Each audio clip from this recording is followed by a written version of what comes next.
Sandra from quirkybooks.wordpress.com.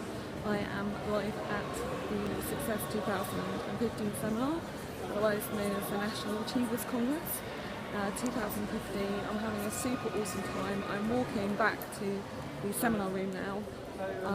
Andrew Matthews has signed my book, well 3 books I've bought of his. I don't know if you can see that.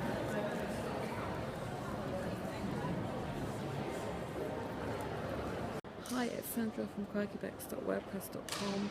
I have just seen Nick live on stage. It was absolutely amazing, and he said partway through the seminar that he didn't mind people recording him, so it was fantastic. I've got loads and loads of footage. I was distance away from the screens and from the stage, so sometimes there's a little blot on there, but I think what he had to say was amazing, and you should still be able to hear it. So I'm hoping that you really enjoy it, and there was a little bit towards the end which was personal, which he asked us to switch the video off or go to the back. And so I switched the video off and then I switched it back on at the end. So I do hope you enjoy, and yeah, it's gone 9 o'clock here, it's fantastic. Take care, brace your quirky and each other's. Future a chance at all, because I concluded that it was nothing but hopeless, lonely, and scary. Fear will cripple you more than having no arms or legs. And at age 8, you see that book over there?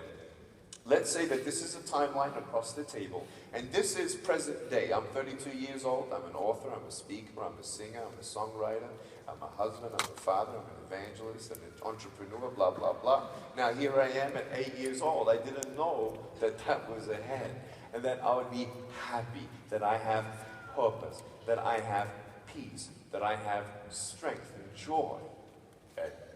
When I was 8, encouragement brought me closer to my full destiny, and lies took me away. And I let the lies grow and grow and grow. Nick, you're not good enough. Nick, you'll never get married. You can't even hold your wife's hand.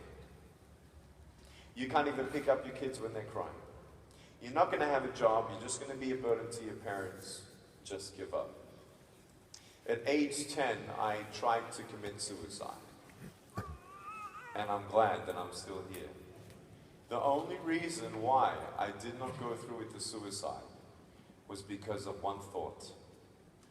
And it was the image in my mind of seeing my mum and my dad crying at my grave. I couldn't do that to them. They've done nothing but sacrifice their life and given me love for me.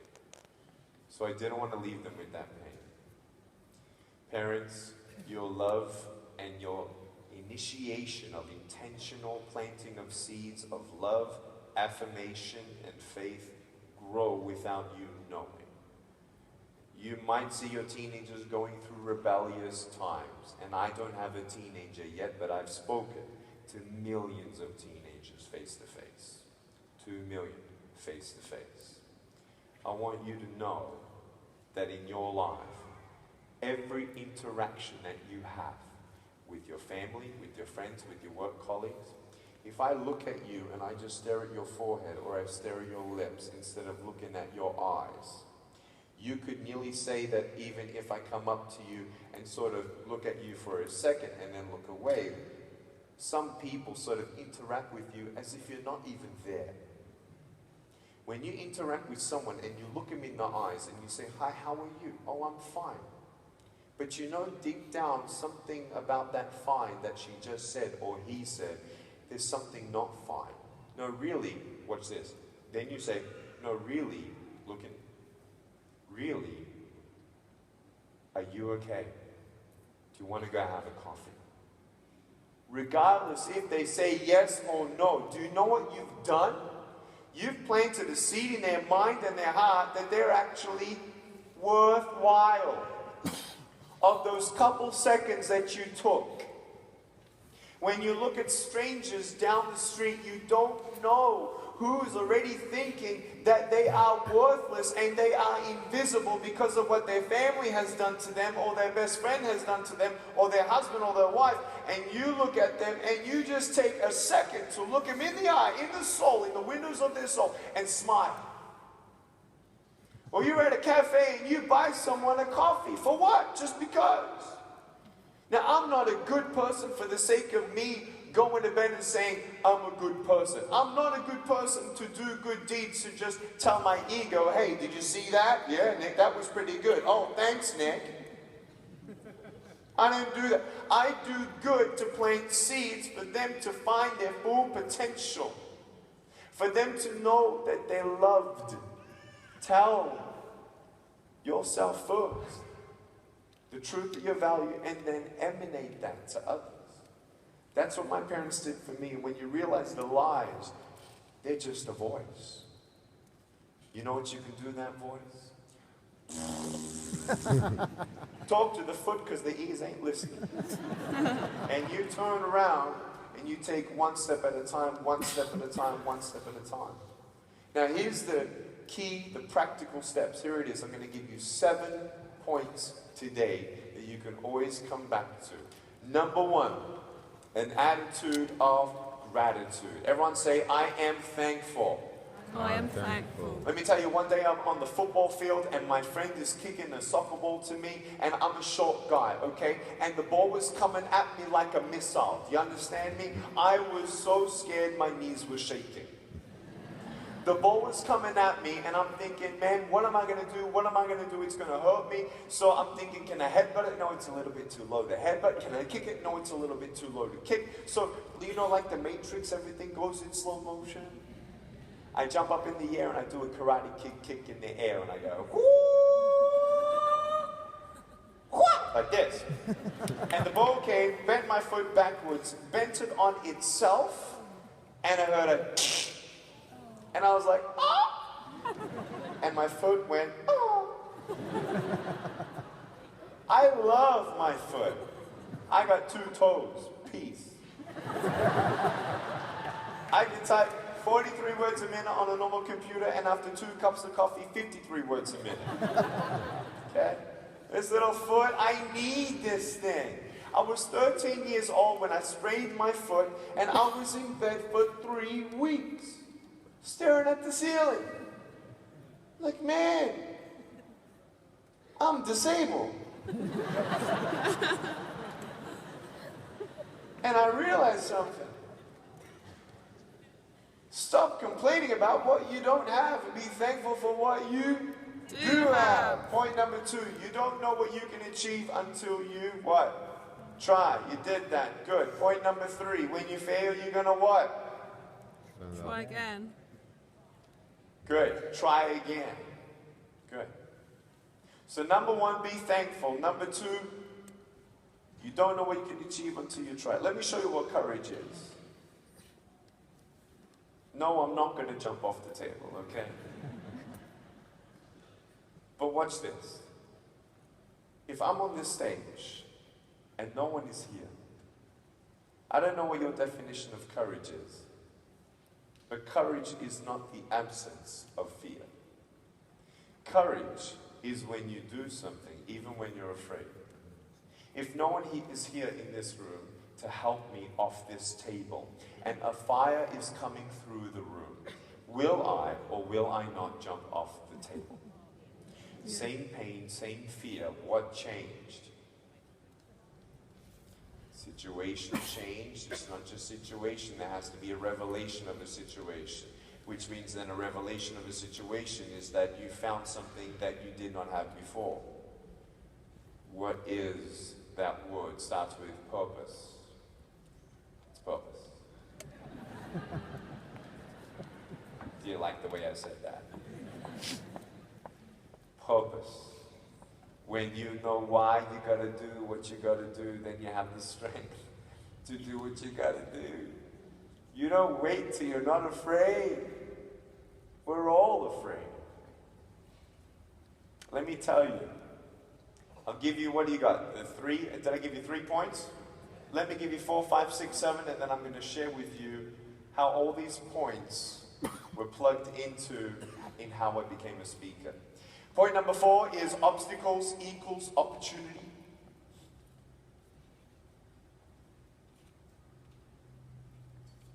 Point number 5 is failure equals education.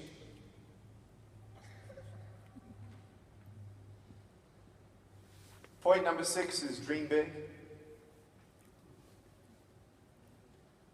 And point number 7 is never give up.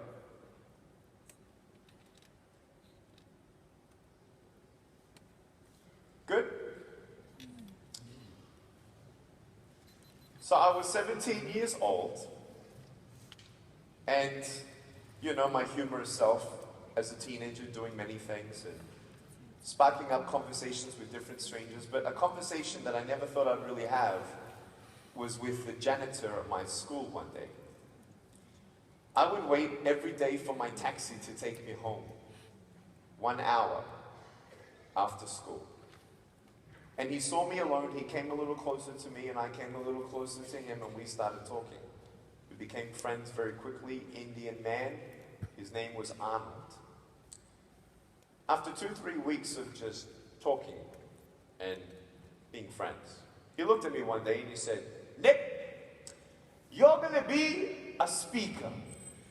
And I said, "Arnold, you're a crazy old man." I said, "What do you mean I'm going to be a speaker?" I said, what do you think I'm going to speak about?" He said, "You're going to share your story." I said, "I don't have a story."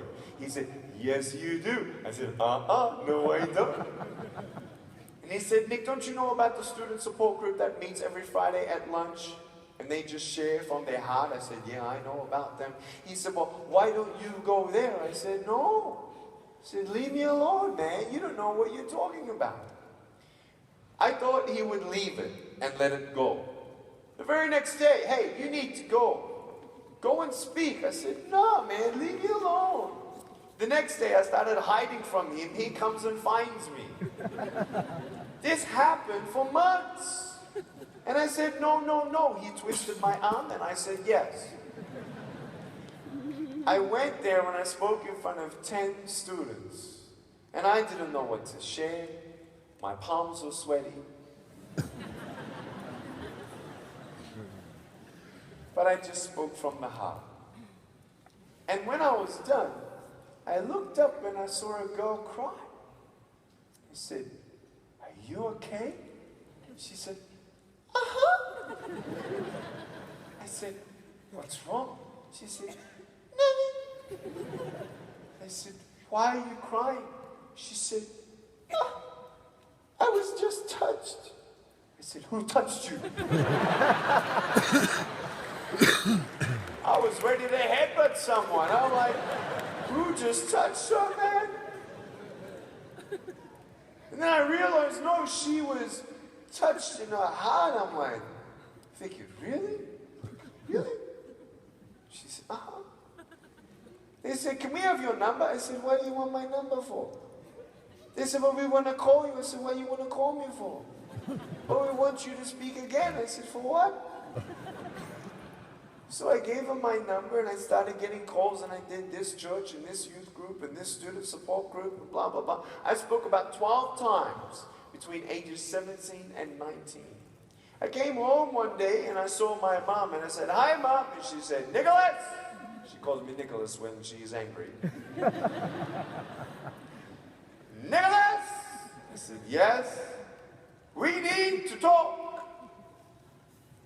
Okay. So I go to her office, the kitchen.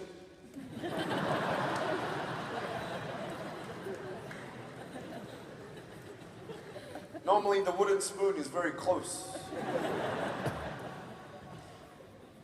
Don't worry, she didn't smack me. I said, "Yes, Mom." She said, "I'm very concerned." I said, "Okay." She said, and she starts pacing. She's like, "And I don't know, but I need to know the truth." I said, "Okay, what's wrong?" She says, "I don't know what's going on. These strangers, they pick you up, they put you in their car.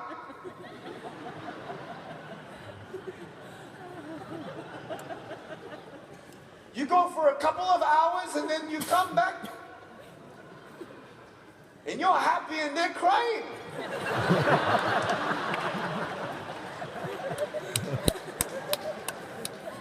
She said, "What's going on?" I said, "I don't know, but I'm speaking." She says, "What?" I said, "I'm speaking." She says, "What are you speaking about?" I said, well, I'm sharing my story. She says, you have a story? What's your story? I said, I don't know. She said, but why are they crying? I said, I don't know. She said, are you making them feel sorry for you? I said, no. She said, what is this? Is this like a hobby? And I said, yes, I think so. She said, okay. At 19, I was halfway through my double degree in accounting and financial planning. My wife's father trained me in mathematics as a Serbian father. I'm 100% Serbian-blooded, a young man who was born in Australia, who now lives in America, and my wife's half Japanese, half Mexican, Japsican. And my Serbian father, academics, academics, academics, academics, academics, and then build your business. Nick, you have a brain, use your brain. You have a brain, use your brain. Start a business and get employees to be your hands and feet. Isn't that awesome? 6 years old, I got that advice. I'm serious. So, that was the plan. Nick Vijucic was going to go to university and do accounting and start an accounting practice. Well, lo and behold, I went in front of 300 16-year-old girls and boys in a public high school. I got up in front of the audience. I had 7 minutes to talk. Within 3 minutes, half the girls were crying. And one girl in the middle of the room started weeping uncontrollably. And as a speaker, I had to make a decision: do we keep on going, do we stop? And just hearing the depth of her weeping and her sorrow, I couldn't go on. When I stopped, everyone turned and looked at her. And she slowly raised her hand and she said, "I'm so sorry to interrupt, but can I come up there and give you a hug?" I said, "Sure." She got up and she came up on stage and she gave me a hug and she cried on this shoulder. And she whispered in my ear, "Thank you, thank you, thank you. No one has ever told me that they love me. No one's ever told me that I'm beautiful the way I am." My heart fell to the floor, because I know that I wouldn't be here if it were not for my mom and dad to tell me those two simple things. And I realized how many millions of people out there in the world just need to hear that they're loved. And I looked her in the eyes, and you know what I saw? Hope. You can tell when someone gets hope. You can't buy hope. You can't get a vaccination of hope. I can't pull hope out of my pocket and put it in yours. Hope, though, is everything. And I'm like, whoa, that was awesome. I came home and I said, Mom and Dad, I know what I want to be for the rest of my life." My dad said, "Good. Finish school first." I said, "Yes, Dad, I will." My mom, she's washing the dishes, she's looking down at me, and I'm looking up at her, and she says, "So, you know what you want to be, huh?" I'm like, "Huh?" She says, "What?" I said, "I want to be a speaker." She crossed her arms like this.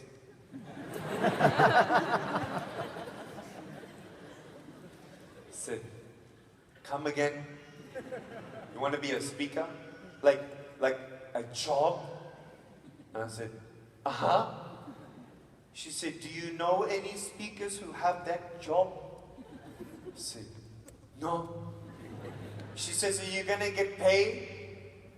"I don't know." She said, "How are you going to get invitations?" I said, "I don't know." She said, "Even if they pay you and you got an invitation, how are you going to get there?" I had no idea. But I knew what I knew, and I forgot about what I didn't know. Not ignorantly, but just not letting the unknown disable me. When you know why you do what you do, that's purpose. Purpose derives courage that drives through fear. Courage derived by purpose drives through fear. What did I have in my mind? That picture of that girl whose life was forever changed. And I had the courage, listen very carefully, courage to lose. You don't need courage to win. Mostly you need to fail before you succeed, yes? If you fail, you're not a failure, yes? So then don't be afraid of failing, because sometimes you have to fail before you succeed. Correct?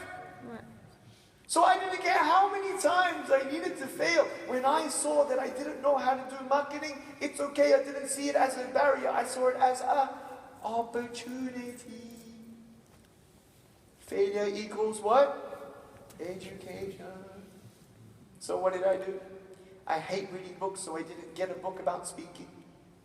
I didn't have any money, didn't know a speaker, didn't have a coach. So guess what I did? I got a list of schools. A long list of schools, and I started calling them. Hello? Hi. My name is Nick, and I am a speaker. And I was wondering if I could come and speak at your school. No, thank you. And hung up the phone. Ladies and gentlemen, is that a failure or a success?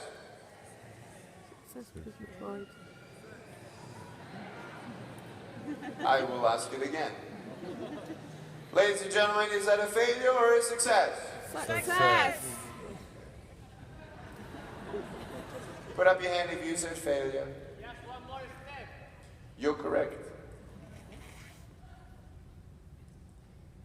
If it was a success, I would have got the gig, no? It's okay to admit I failed. It doesn't directly mean that I'm a failure. Correct? Good. Failure or success? Failure. Am I a failure? No. Did I give up or get up? I didn't call the same school, I called another school. Hello. Hi, my name is Nick Vijucic, and I have no arms and legs. What? I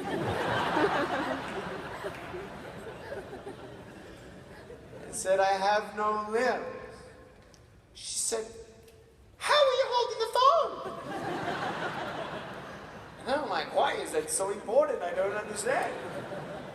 She didn't believe me. She hung up the phone. Failure or success? Did I give up or get up? Third phone call. Hello. Hi, my name is Nick Vijucic, and I have no legs, and I have no arms, and can I come and speak at your school? Let me check with someone. I'm like, ooh, okay, cool, all right. I said, okay. She said, can I call you back? I said, no problem. Okay, bye. I said, bye. Hung up the phone, and I'm like, ooh, someone's gonna call me. I'm gonna be a speaker. My phone rang. Hi, Nick here. Hi, I talked to the principal, and we actually agreed that we don't want a freak show at our school. True story. It offended me. I said, thank you. Hung up the phone. When you know why you do what you do, you don't worry about that stuff. Her problem or my problem? Did they miss out? Yes. My problem? No. So what did I do? Called another school. Called another school. I called another school. I called 11 schools.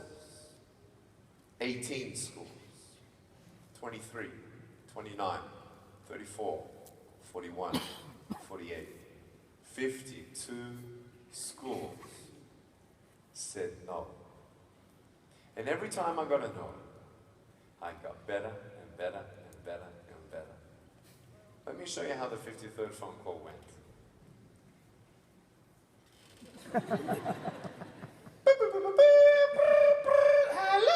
Hello, my name is Vijucic. I'm a professional motivational speaker, and I was wondering if I can come and speak at your school about bullying, self-esteem, dreaming big, and never giving up.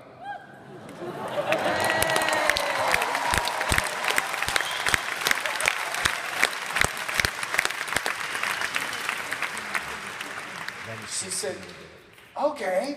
And I'm like, what do I say now? I asked the worst question you could ever ask at that time. Can you pay? She said, what? She said, it's not for free. I said, no, I'm sorry. I said, I have some costs. She said, what's your costs? I said, $50. She said, okay. And I'm like, yeah. I said, okay, so when do you want me to come? She said, how about next Tuesday? I said, no problem. I got my pen out with my foot, wrote down the address, no problem. Okay, thank you so much. We'll see you there. Bye-bye. Hung up the phone. I'm like, yeah, baby, I'm going to be your speaker. I'm so excited. So excited. Back in 2002, there was no GPS in Australia. That's a fact. We had a map in a book. Okay?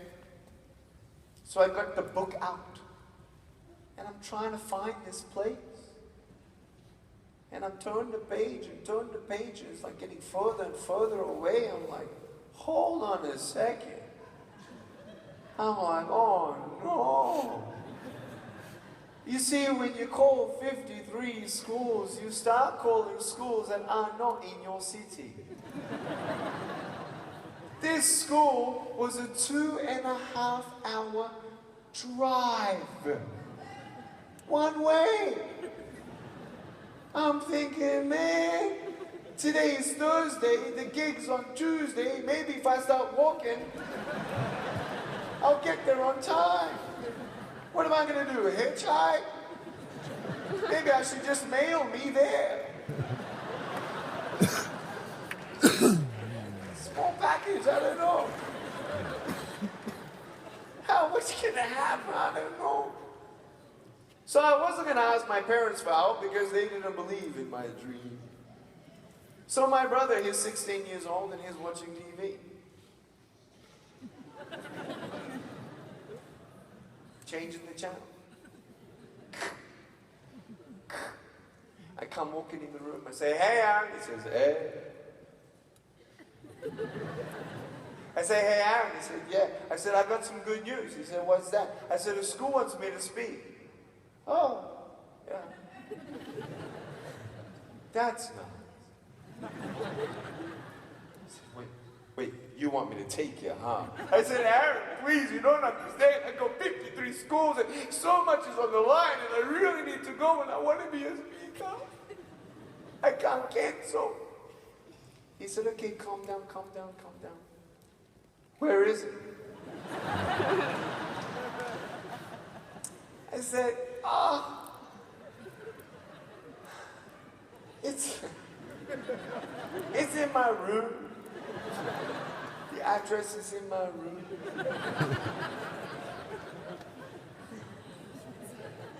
He said, when is it? I said, Tuesday. He said, oh, no, I can't do Tuesday. I said, why not? He said, I'm busy. I said, you're busy? He said, yeah. I said, what you doing? Nothing. So I walk away. So I'm calculating the fact that I really need to get to this school and I cannot afford to cancel. There's so much on the line, 53 schools. So I walk back to him and I say, hey, Aaron, how about if I pay you $50? He said, okay. So now we're driving. And he's driving and he's looking out the window and we start seeing the houses disappearing. He says, where are we going? I said, just keep driving.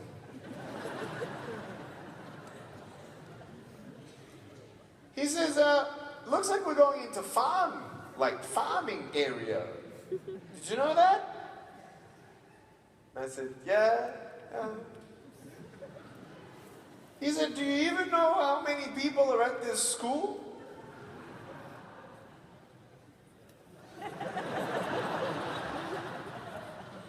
No. He said, didn't you ask? No. Why not? I don't know what I'm doing. He started smiling. He said, do you even know how long you're speaking for? I couldn't feel my face. I'm like, oh my gosh. 2.5 hours there, 2.5 hours back. I have no idea how long I'm speaking for and to how many people I am speaking to. I get to the school, I see the principal. Hi, how are you? I don't shake her hand, I give her a hug. The husbands let me hug their wives because they know I won't lay a hand on them. The scary thing about hugging so many strangers is anyone can pick me up and just take me home. They can put me on top of the TV set and I can't get down.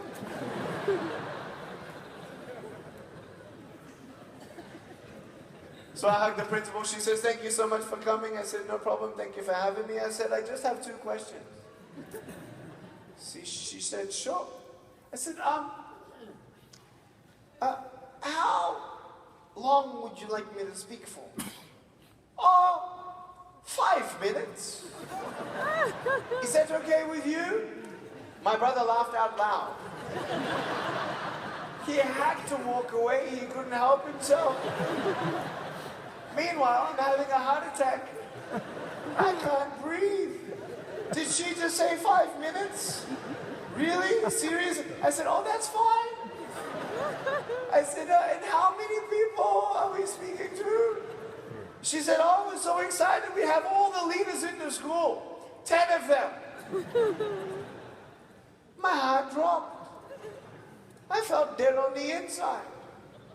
I got up on stage and all the voices in your head. You're an idiot. Why didn't you ask? You're so silly. You're never going to be a speaker. You should have asked those silly questions. Why didn't you do it? You'll never be a speaker. You're not. You failed. You're a failure. I got up on stage. I spoke. I got down. I got my $50, gave it to my brother. We got in the car. He's smiling. I said, don't tell mom and dad. He said, okay. He said, Nick, we need some fuel. So guess who paid for the fuel? Me. Of course. It's not his gig. It's my gig. Complete failure of a gig. I got home and my mom saw me. She says, hey, Nick, how was the speech? I said, oh, it was good. I ran into my room, I closed the door. I'm pretty sure I cried, I was depressed, I was angry, I was bitter, I was beating myself up. I didn't come out to eat. My parents said what happened and he told them, and I'm fine that he told them. I went to sleep very, very angry. All of that. And helpless. At 8:30 the next morning, which is very early for a 19-year-old, my phone rang. Like, who's calling me that early, man? Seriously. Phone stopped ringing, couldn't go back to sleep, remembered what happened the day before, and I started getting bitter and angry and sad and depressed and all in one. My phone rang again. Didn't pick it up. 5 minutes later. I'm like, all right, I'll pick it up. I'm half asleep.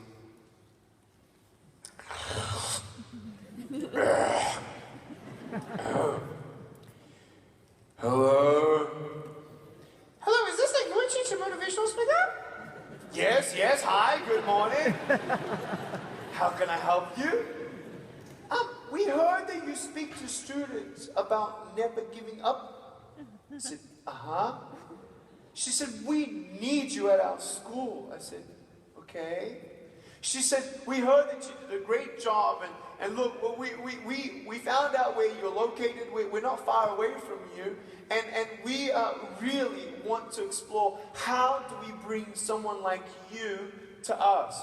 I mean, we'll pay you, we'll pick you up. We know you must be so busy.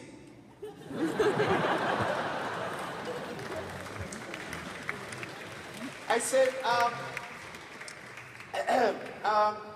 let me check my schedule. So I get out my diary, all blank pages.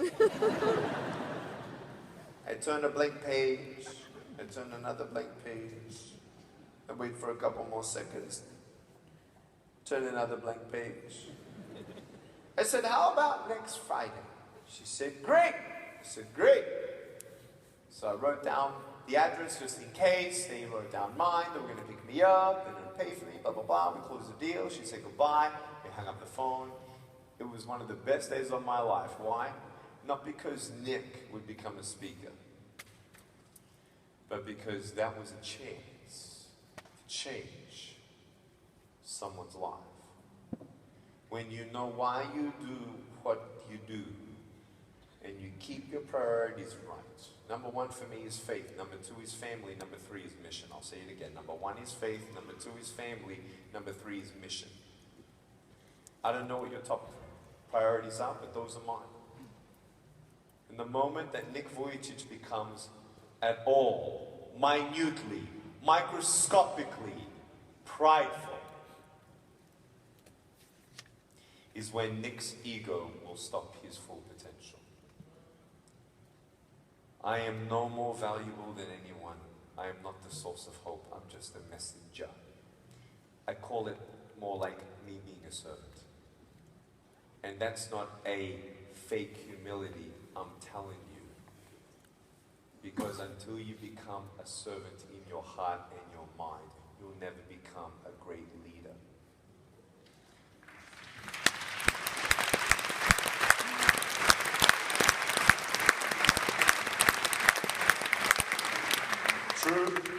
True. So I spoke at that school, another 2 schools heard about me, 8 schools heard about me, 18 schools at once heard about me through one education system. Do you know how many invitations I have today? In total? 35,000. 35,000 times people have called us, emailed us, and we said, sorry, we can't. 35,000. Do you know how many marketing dollars I put into my brand? 0. That is a miracle. And I share that with you because miracles happen. When it's meant to be, it's going to happen.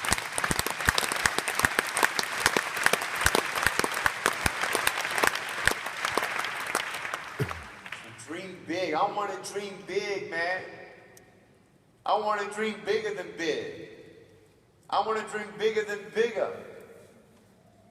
I want to change the world. I've traveled 57 countries, met 13 presidents, spoken at 8 governments. One of the presidents, the first one, Madame Salif, Nobel Prize receiver, winner 2 years ago. She asked me to talk to her country to not kill children with disabilities, because in many developing countries, when a child is born with a disability, they kill them because they are a curse to the village according to their tribal beliefs. When I spoke in front of 15,000 Muslims and Christians all together, since then, in that area, not one disabled child has been killed since 2008.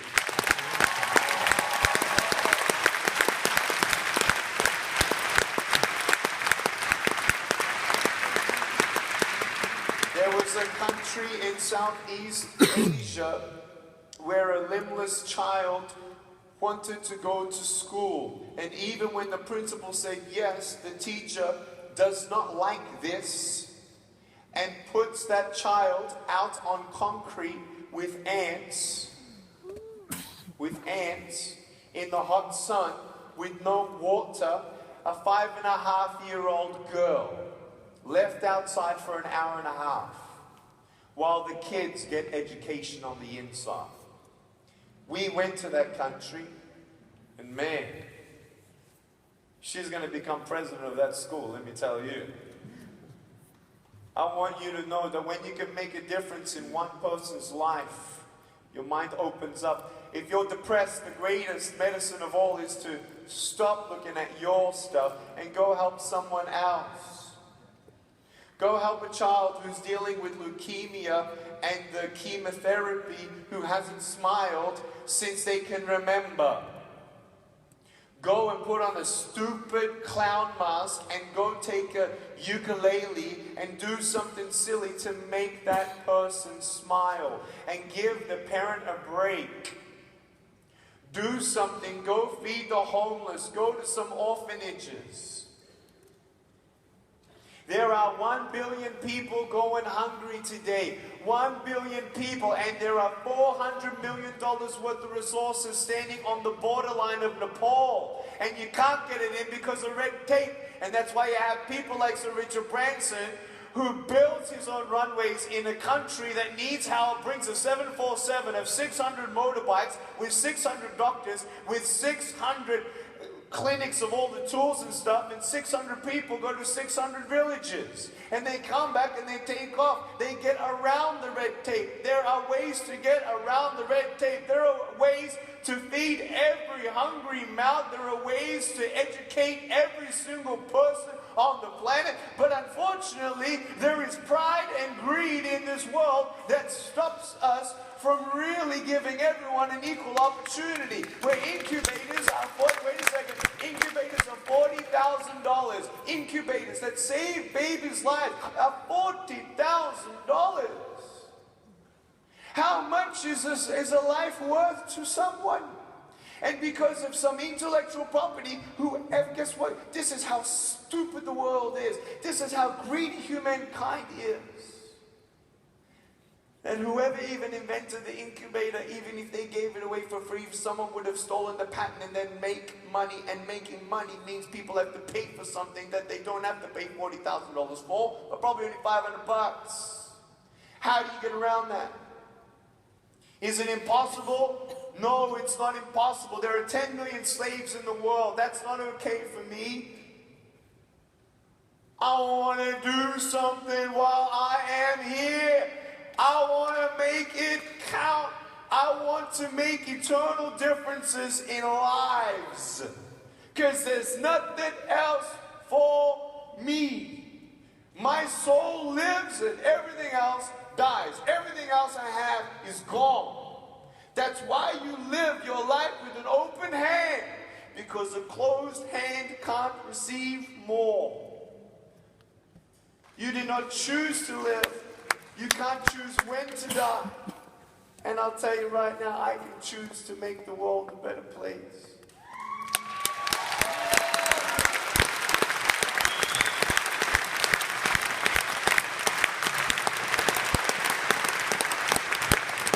So how do we do it?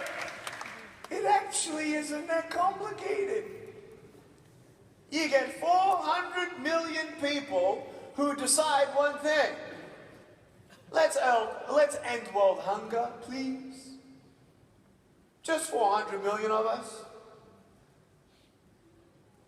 I spoke to 400 million people in 10 weeks on TV. 1.3 billion people know exactly who I am. Just spoke to 100 million Russians 2 weeks ago for an hour. Live TV. Out of 1.3 billion people, could we find 400 million to give $1 a day? Do you know how much $400 million is? That was the UN's response to Nepal. Do you know how much $400 million is? That was very close to the combined efforts of the Chinese, UK, and USA governments to Ebola. 500 million something. That's a lot of money, isn't it?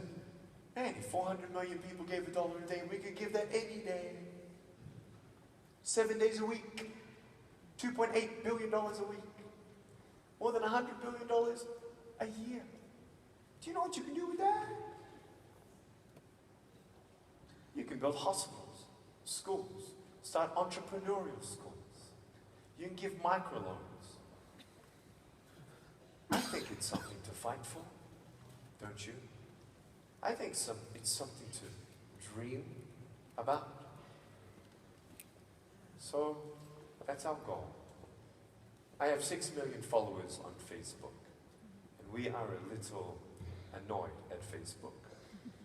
They've changed their mode of operation. We're on 6 million people on my fan page. They only show my post to 600,000. And if I want all my 6 million followers to see my post, I have to pay money. So guess what we're doing? We're building our own app.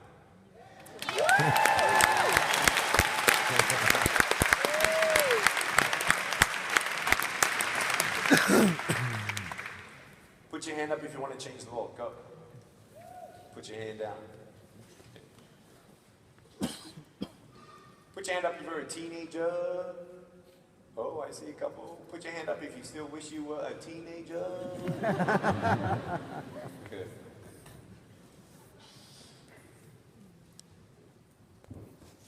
You can hear any conference and any motivational speaker you want.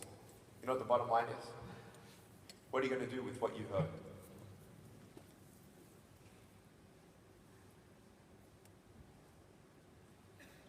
I don't know if your time's been wasted. But we showed up. You're here. But if you actually wasted your time, it's only because you never put anything into practice.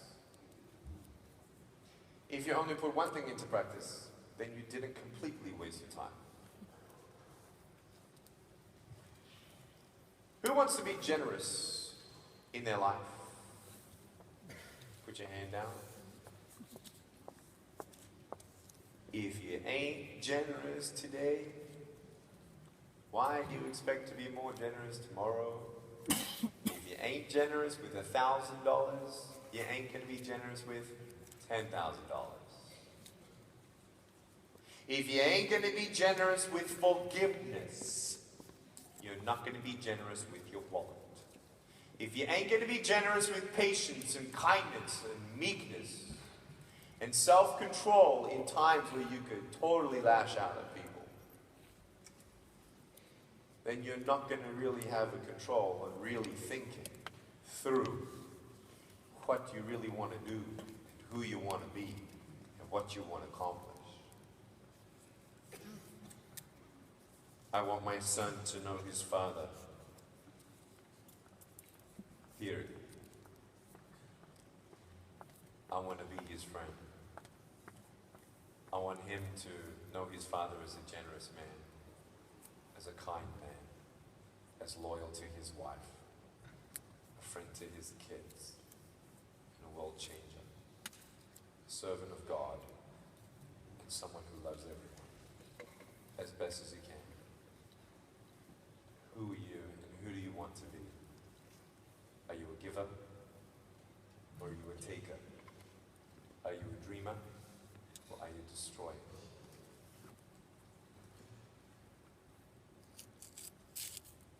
I want to do something interesting. I've never done this in a corporate setting. Do you trust me? Yes. If you have something in your lap, then just put it down for a second.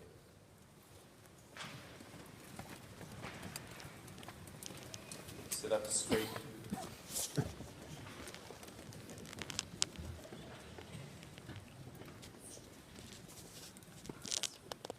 I'm going to do an anonymous survey. Everyone say anonymous. Anonymous. For the camera people, you cannot be filming facing the crowd from here on out for the next couple minutes. As I've never done this before for adults. 1 in every 6, which is 14%, 14%, 18%, yeah, 17 point something percent. 17% of you have thought of committing suicide.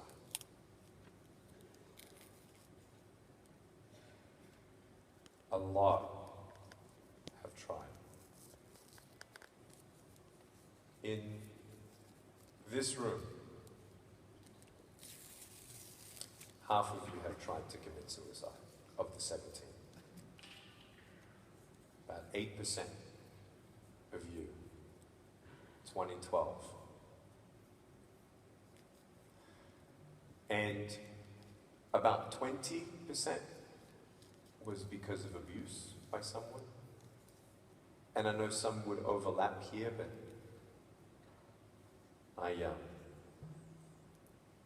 I normally ask 4 questions, and I got stumped on the 4th question because the 4th question I ask teenagers is, put your hand in your fist if you've tried to commit suicide because of bullying at school. And so I'm like, hold on a second, I can't ask that. I'll tell you right now, 85% of the reason why 1 in 12 of you have tried to commit suicide is because you feel worthless. 2% of you are being abused to the point of feeling like you should give up and have actually tried to commit suicide. You don't have to fight this life alone.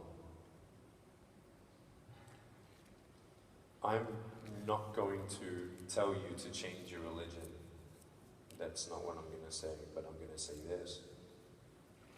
To me, my family is my family, my friends are my friends, but there was a support network of friends and trained people who I could trust at my church anyway. A group of young people mentored by some adults. Maybe you need a counselor, maybe you need to go to a support group, maybe you need to go to a church, have someone pray for you.